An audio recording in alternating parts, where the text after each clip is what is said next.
Vous avez demandé des matchs amicaux. La fédération vous en a donné 4 pour par la suite inventer un système de jeu face au Brésil.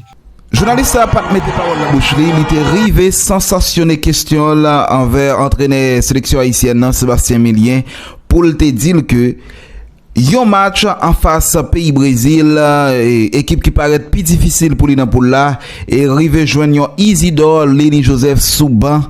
Est-ce que ça t'a porté, est-ce qu'elle pensait ça t'a porté un bon fruit pour lui ou bien est-ce que son l'autre idée qu'elle te gagne tête li, est-ce que c'est doute li te pas de gagner envers joueur international New York a fonctionné dans haut niveau? Eh bien nous pas le temps de réponse Sébastien Milien, entraîneur équipe sélection haïtienne sur question ça.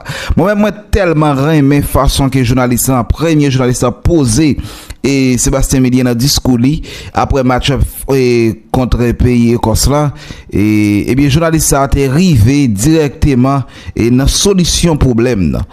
Entendez ensemble avec nous comment Sébastien Milien t'a répondre. En première période que vous n'avez jamais expérimenté durant ces matchs amicaux. Le pire, essayez une seule fois avant le match. Vous avez demandé des joueurs de haut niveau, la fédération vous en a donné une bonne quantité, pour ensuite les mettre sur le banc. Si on prend la deuxième période face au Brésil, ainsi que la première période de ce match contre le Maroc et la remise en question de vos changements dans la deuxième période du match, est-ce que la population haïtienne qui rêve grand, toujours grand, serait dans le droit de dire que votre unique objectif dans ce mondial était de les humilier? Merci. Je vous laisse libre cours à ce que vous venez de dire. Je pense que l'image à l'international est plutôt bonne. Je pense que le ressenti des Marocains ce soir, par exemple, quand j'entends le coach me dire qu'il est surpris de notre prestation, de la qualité et qu'il va se servir pour la suite de la compétition de là où on les a mis en difficulté, je préfère retenir ça et de connaisseurs du foot. Voilà, tout simplement. Après, des choix ont été faits quant au système de jeu. Quand on s'enquiert des joueurs qui composent mon effectif, que ce soit AD, dans quel système de jeu joue-t-il dans son club à 3 défenseurs? Comment a fini Arcus en fin de saison dans son club au SCO d'Angers à 3 défenseurs? Comment joue J.K. Duverne dans son club à la Gantoise à 3 défenseurs? Donc voilà, ce sont des professionnels aptes à pouvoir changer de système. C'est une option qu'on avait prise contre le Brésil quand nous n'avions pas le ballon. Quand on l'avait, il s'agissait de jouer en 3-4-3. Après, c'est difficile. La qualité de l'adversaire fait que on a été plus souvent porté sur l'aspect défensif qu'offensif. Voilà. Après, je vous laisse libre cours à ce que vous pouvez ressentir. Vous êtes certainement déçus, comme je peux l'être, comme mes joueurs peuvent l'être. On a donné le maximum depuis 2 ans et demi, dans des conditions pas toujours faciles. Quant aux nouveaux joueurs, il faut que chaque chose se fasse tranquillement. Voilà, on avait une transition aussi générationnelle à adopter. Je suis pas certain qu'en mettant ces joueurs d'entrée, le groupe n'explose pas et peut-être que la sentence aurait été plus sévère. Voilà, on a un groupe à gérer et pas seulement quelques joueurs. Voilà.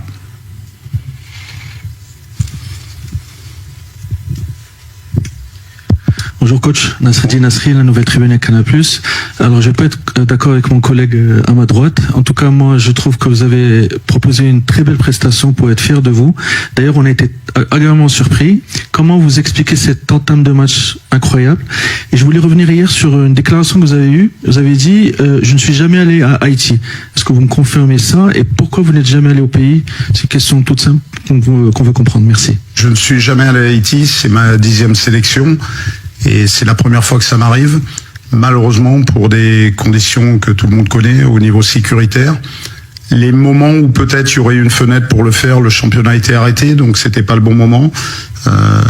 Voilà, donc c'est un manque, assurément, pour développer les jeunes talents locaux, pour également participer à la formation des éducateurs locaux, et puis ressentir encore un peu plus la culture d'un pays.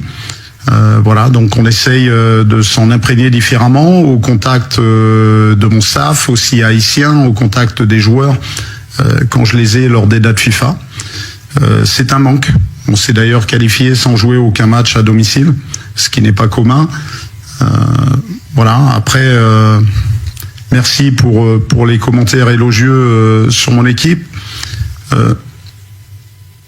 Sur ce match, l'enjeu qu'on s'était mis, on était certes éliminés avant la rencontre, mais c'était d'essayer d'écrire un bout d'histoire du football haïtien en remportant les premiers points en phase finale de Coupe du Monde.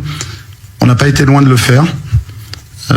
Et c'était dans le cas où nous n'y arriverions pas de sortir la tête haute de la rencontre. Voilà. Je pense que ça a été au moins le cas à ce niveau-là. Bonsoir, Antonine Alexis, journal La Diaspora. Coach Minier, vous pouvez nous rédiger un rapport. Le micro, s'il vous plaît. Désolé. Merci. Coach Minier, pouvez-vous nous rédiger un rapport sur la Coupe du Monde en tant qu'entraîneur de la sélection haïtienne et sur une échelle de 1 à 10, attribuez-vous une note? Alors le rapport sera rendu forcément à mes dirigeants dans les jours qui suivent.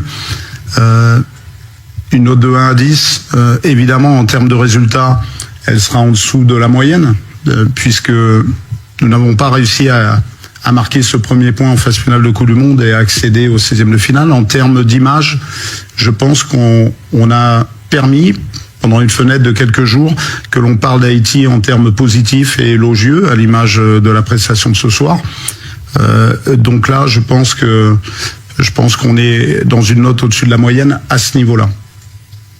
Coach, je suis Benson pour Haïti Tempo. Alors, quel est votre plus grand regret aujourd'hui après cette élimination?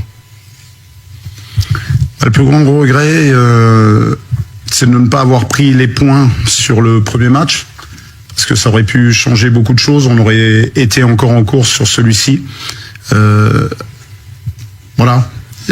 Aussi, peut-être, je ne sais pas, on verra à l'avenir, mais le règlement est sévère parce que je pense qu'il y a pas mal de matchs sur les troisièmes matchs des poules qui seront déjà figés, puisque si ça avait été par goal average particulier, après je ne sais pas le score du Brésil contre l'Écosse. 3-0, non. 3-0. Voilà, donc il pouvait y avoir des